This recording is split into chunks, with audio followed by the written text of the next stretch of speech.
What's up, guys? Welcome back to the channel. What do we have today, Sam? We have World War I Epic History TV 9-part series, and we're on part 5. Part 5. The Battle of Somme was the last one that we did, Yep. which was pretty crazy. Very eye-opening. Named after the river that it was fought around, Yeah. and did not go so the bloodiest battle, they said, of the war, I believe. for Britain in particular. Yeah. In that one, and the French fared a little bit better than the British did, and we had no idea about that whole battle going into this. And there's been a lot that we've learned throughout this process of doing this World War One. Very educational. Yeah, it's been great, and they really do a great job putting these videos together. So, yeah, very good quality videos. anyways, enough of the intro. Let's get into part 5.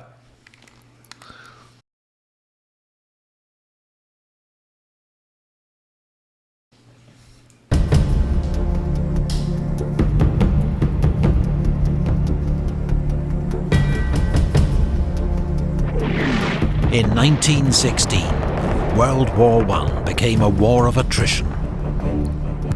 Both sides began to focus less on winning victory on the battlefield than grinding down the enemy and inflicting such enormous losses they would be forced to surrender. It's a brutal In way to win. 1917, the strategy will push Europe's major powers to the brink of collapse.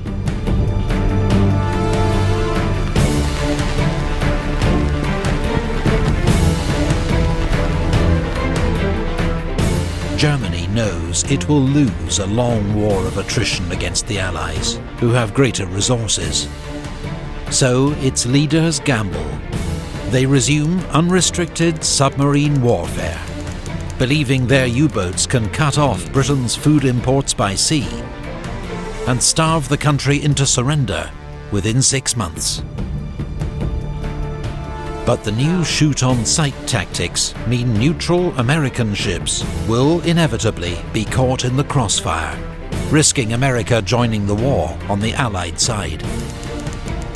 Just 2 days into the campaign, the SS Housatonic, an American steamer carrying wheat from Galveston, Texas to England, is sunk by a U-boat. Here we go.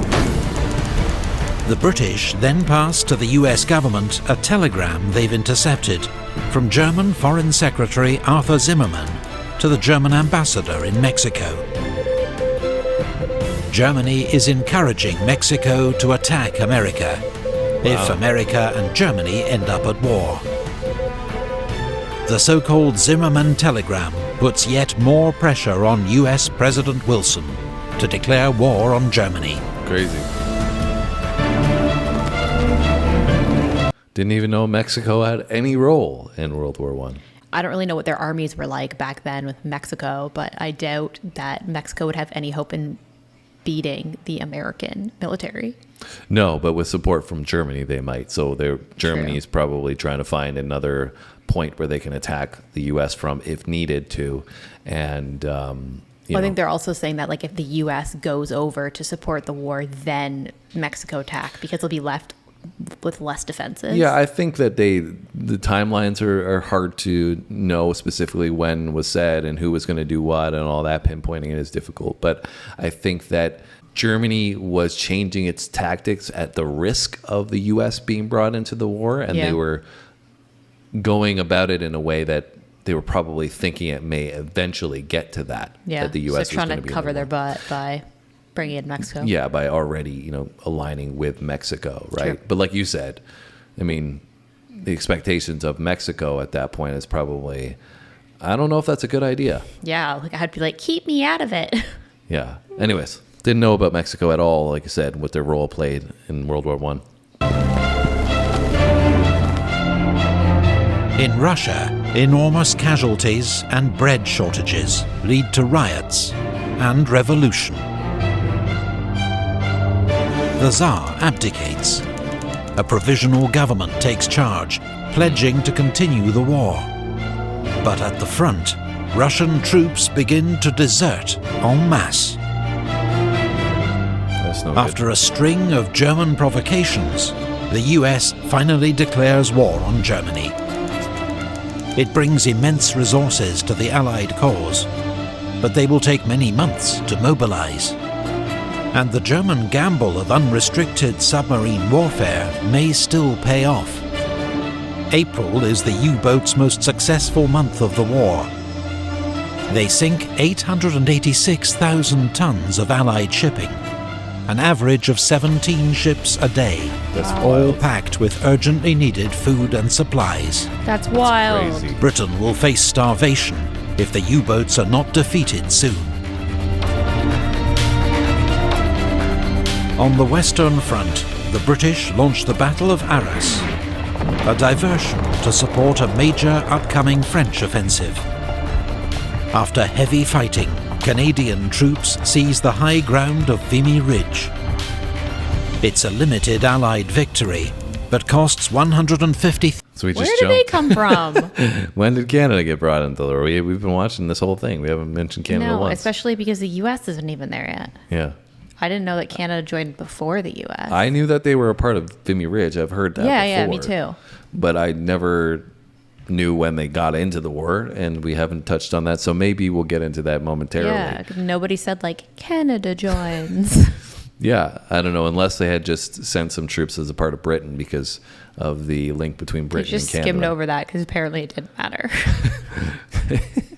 That's a topic we're used to as Canadians. It's Yeah. like, well, you guys don't really matter too much because you're so small in terms of a population. But then it always comes out that, well, Canada played an important role. But anyways, let's see if we find anything about Canada magically getting into the war. Just plopped Canadians, Vimy Ridge, just magically appeared out of nowhere. Yeah. Poof. After heavy fighting, Canadian troops seized the high ground of Vimy Ridge. It's a limited Allied victory, but costs 150,000 Allied casualties to 130,000 German. Crazy Above the casualties trenches, still. the First Air War has reached new levels of sophistication and deadliness. Reconnaissance aircraft are crucial for spotting enemy positions and directing artillery fire onto them. Scout aircraft or fighters try to shoot them down That's great. before they can execute their mission. New models of aircraft are developed every few months, but that spring, the superiority of German aircraft leads to heavy Allied losses in what becomes known as Bloody April.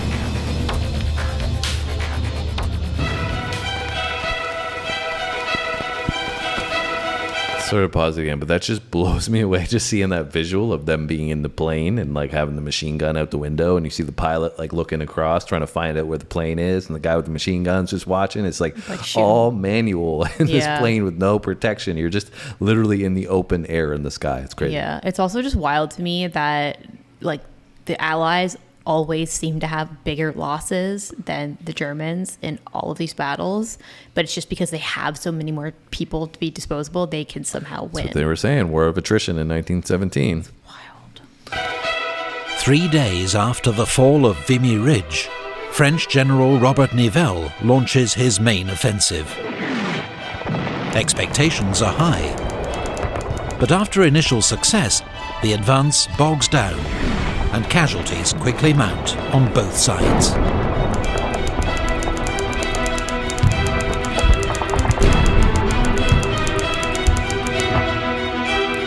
The apparently senseless losses cause morale in the French army to collapse.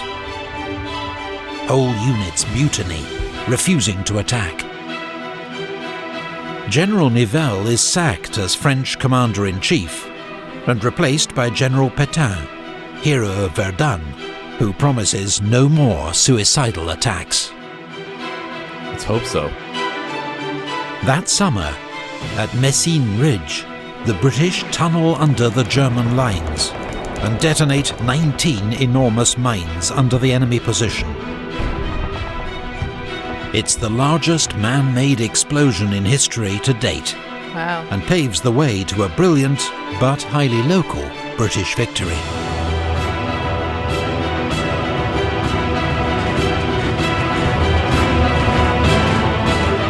In Greece, King Constantine, who has favoured neutrality, is forced to abdicate, and Greece joins the Allies.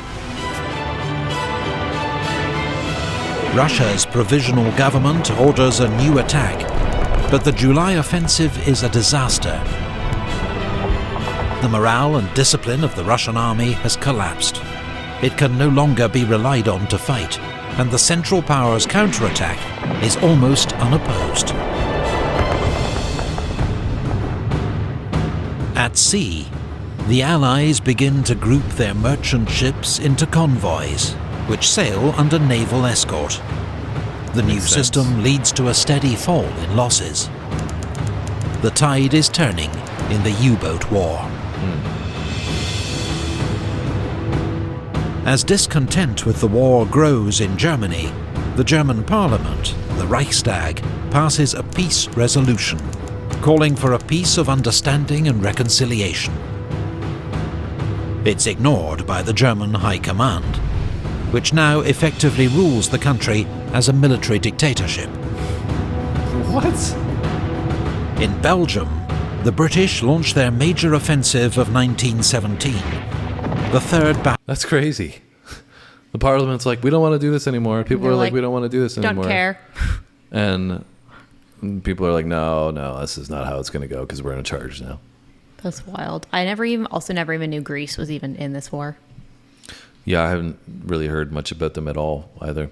It's also interesting that like they didn't implement the naval escorts earlier on. Yeah. I mean, I guess we don't have time to go into detail on that, but it would make sense. Like I think we saw in the military video that we did of the United States and 5 reasons why you don't want to mess with the USA. They talked about how they have a squadron, basically, right? When they produce any kind of naval movements. Yeah. Which makes sense, right? Like, because you got certain ships that are probably going to be better suited at maneuvering or, finding enemies or whatever.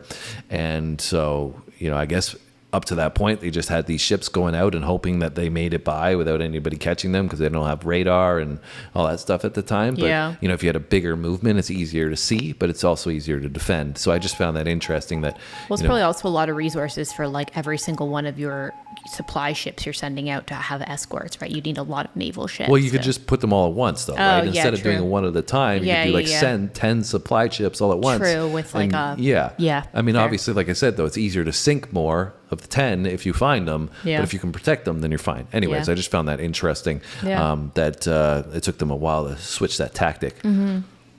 Battle of Ypres. It will be remembered as Passchendaele. Heavy shelling, rain and broken irrigation channels turned the battlefield into a sea of mud. In these impossible conditions, all hopes of a breakthrough soon fade. The attack is called off after 3 months, by which point the British have suffered 240,000 casualties, the Germans 200,000.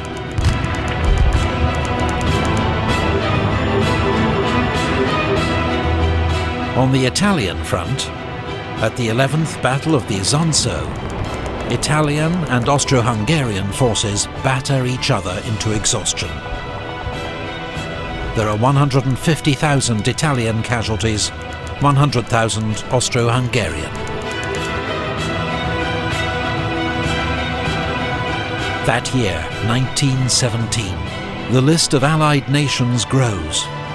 Brazil, Liberia, China, and Siam all declare war on Germany as a result of German U-boat attacks, or to curry favour with the Allies. China will contribute many thousands of labourers working for the Allies in Europe, the Middle East, and Asia. That's wild.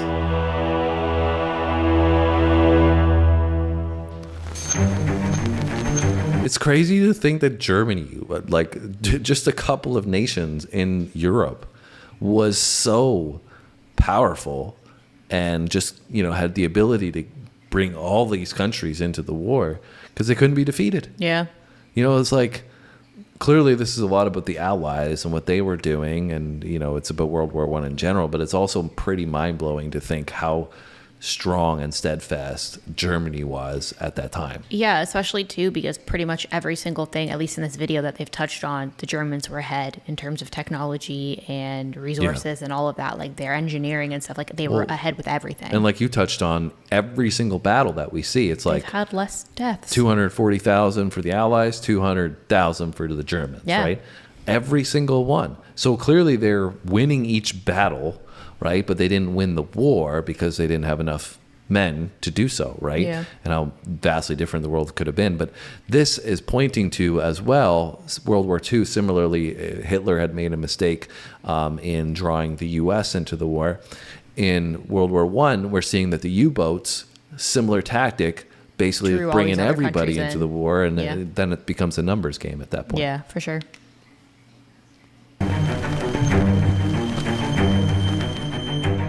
That year in the Middle East, British forces avenged their 1916 humiliation at Kut by defeating the Ottoman Turks and marching on to occupy Baghdad.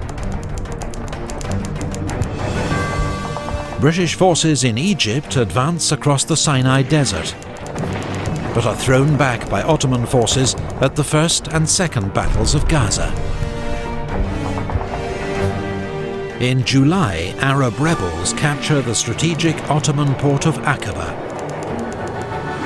They are accompanied by a British military advisor, Captain T.E. Lawrence, better known as Lawrence of Arabia.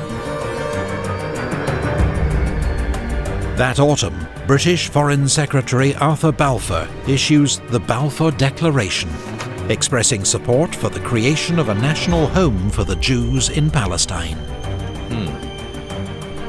The aim is to rally Jewish support for the Allies, but the declaration contradicts existing pledges to Arab leaders.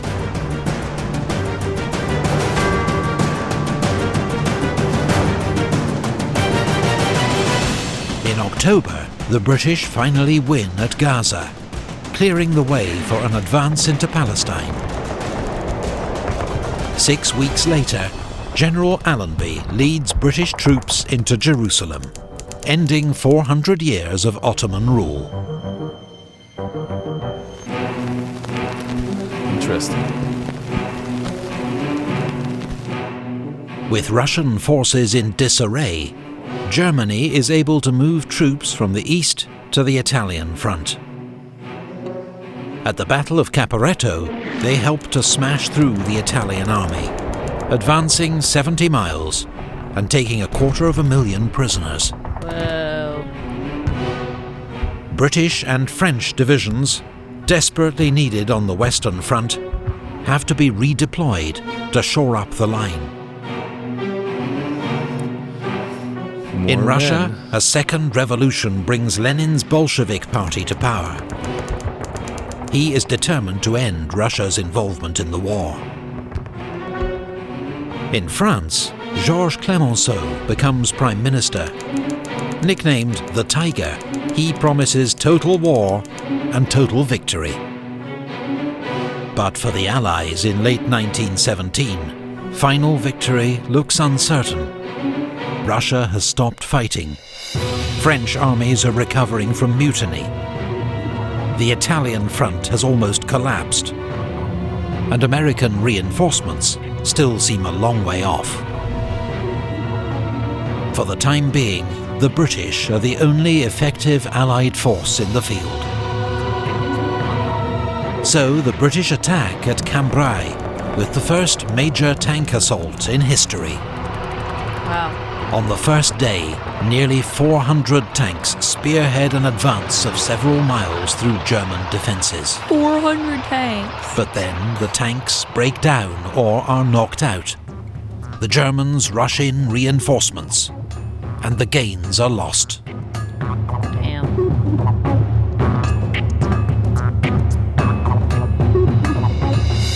Finland declares independence from Russia.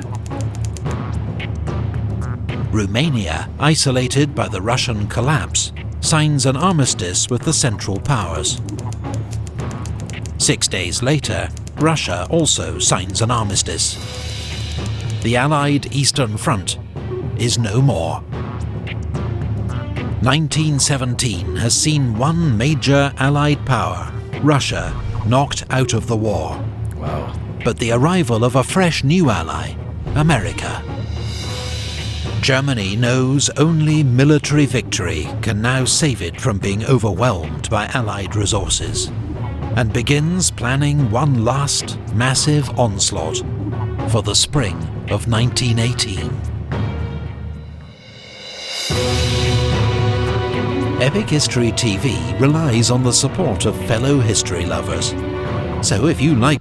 That's crazy, and definitely support Epic History because they make some great videos. You can go check out the other stuff on their page, and we'll definitely do more videos of other series after we're done with World War I, because this has been great so far. But that's crazy to see such a turning point in 1917. I didn't even know that Russia pulled out of the war. Yeah, and really changed the dynamic in that now the Germans could focus on the Western Front, right?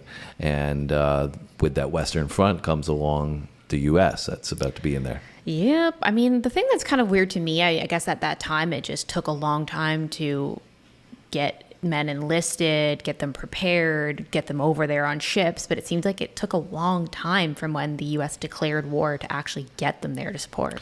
Yeah, but war can be declared in different circumstances, right? You look at what's going on in the world today, right?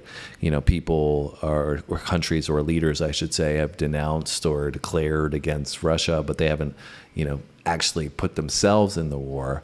They've, contributed some kind of resources, like China, for example. Like China didn't bring in troops, right? They're bringing in workers and laborers to help.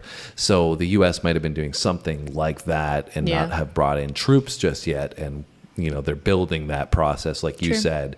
Maybe it takes some time to strategize, because maybe they've seen what's gone on with other troops just going over there getting annihilated, and they're like, okay, if we're gonna do this, we're gonna do it smartly. We don't want to have to put our men into just basically a slaughterhouse, or some tech innovations that they plan to bring over. True. And we'll find out that one probably in the next one. Yeah, and that was also interesting about the Israel-Palestine connection. There, way back in 1918. Yeah, I didn't know having Jews in Palestine. Yeah, I didn't know that was part of the World War I.